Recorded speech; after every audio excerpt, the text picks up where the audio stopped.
చెల్లిస్తుందండి. నా పేరు మర్సీ. మా హస్బెండ్ జాన్ టోనీ. ఆల్రెడీ అక్క చెప్పినట్లు మేము కువైట్ డిసైపుల్స్గా పాస్టర్ అనుపమ అక్కీదాస్ గారు జేజేఎం ఇండియా యూట్యూబ్లో మీరు చూస్తుండొచ్చు.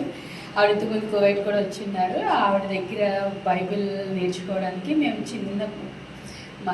చిన్న గుంపుగా గ్యాదర్ అయ్యేవాళ్ళం ఒకళ్ళ ఇంట్లో. అలా మాకు బ్రదర్ భూషణ్ గారు ఎలా పరిచయం అంటే, ఇంటి దగ్గర నుంచి వాళ్ళ వైఫ్ని ఇటు తీసుకురావాలి అని ట్రై చేసినప్పుడు అట్లా పరిచయం అనమాట. ఇక్కడ మా హస్బెండ్ ఉన్నారు అని వాళ్ళు చెప్తే వెళ్ళి కలవడం జరిగింది. ఆయన బైబిల్ నేర్చుకోవడానికి దేవుల్లో బలంగా ఉండడం చూసి మేము ఇట్లాగే వెళ్తామండి, మీకు రావాలనుకుంటే రావచ్చు అని చెప్పినప్పుడు, నేను కువైట్ ఇంట్లో ఉంటున్నాను, అయినా కానీ పర్వాలేదు వస్తాను, కాకపోతే నన్ను వచ్చి తీసుకెళ్ళాలి అని అన్నప్పుడు మేము వెళ్ళి తీసుకొని రావడానికి దేవుడు ఎంతగానో కృప చూపారు. ఆయన అక్కడతోనే నేను కువైట్కి వచ్చాను, ఒక ఇంట్లో డ్రైవర్ని అన్న దగ్గర ఆగిపోకుండా దేవుని కొరకు ఎంతవరకు వెళ్ళొచ్చు అన్నది నేను భూషణ్ గారిని చూసి నేర్చుకున్నానండి. భూషణ్ గారే కాదు, మీ పాస్టరమ్మ గారు అరుణ గారు చాలా పర్సనల్గా మంచి వ్యక్తి. అలాగే ఏమంటారు, భర్తకు తగ్గ భార్య లేదా పాస్టర్ గారికి తగ్గ పాస్టరమ్మ గారు అనొచ్చేమో.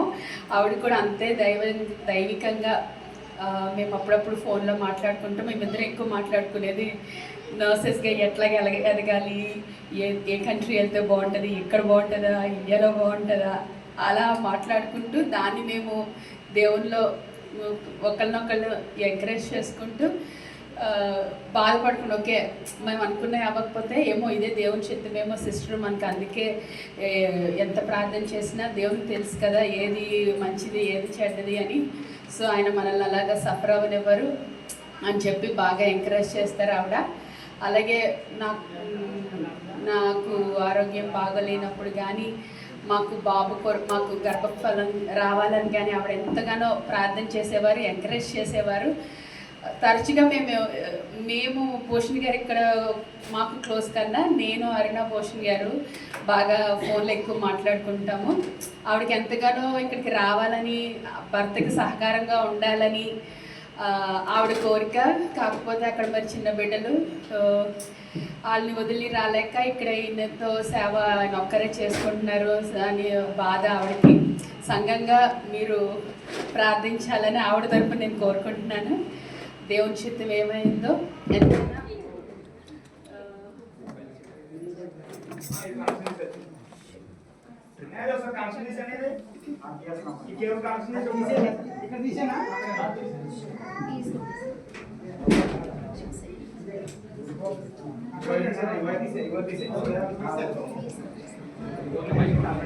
ఎంతైనా కుటుంబంగా సేవ చేస్తే ఆ బలం వేరే ఉంటుంది కదండి. సో తప్పకుండా మీ ప్రార్థన నేను వారి తరఫున కోరుతున్నాను. అలాగే మీ సంఘం ఇంకా బలపడాలని. భూషణ్ గారు ఆయన దేవుని వాక్యం చాలా, మేము బైబిల్ స్టడీకి వెళ్ళినప్పుడు మంచి మంచి క్వశ్చన్స్ వేసేవారు పాస్టర్మ్మ గారిని. ఆవిడ దాన్ని ఎక్స్ప్లెయిన్ చేయటం, మేము చాలా దేవుళ్ళు ఎదిగామనే చెప్పాలి. భూషణ్ గారు ఆ ఉద్యోగానికి పరిమితం అవ్వకుండా బయటకు వచ్చి ఇలా దేవుళ్ళు ఆయన కొరకు నిలబడడానికి, ఒక సంఘాన్ని ఏర్పరచడానికి దేవుని కృప చూపినటువంటి మోషే నడిపించినట్లు మీ సంఘాన్ని భూషణ్ గారు దేవుని వైపు ఇంకా బలంగా నడిపించి అనేక ఆత్మలను రక్షణలోకి తీసుకురావాలని కోరుకుంటూ ఈ చిన్న మాటలు నేను ముగిస్తున్నాను. హ్యాపీ బర్త్డే పాస్టర్ గారు. మరి ఒకసారి మీకు, మీ కుటుంబానికి, మా కుటుంబం తరఫున మీ సంఘానికి వందనాలు.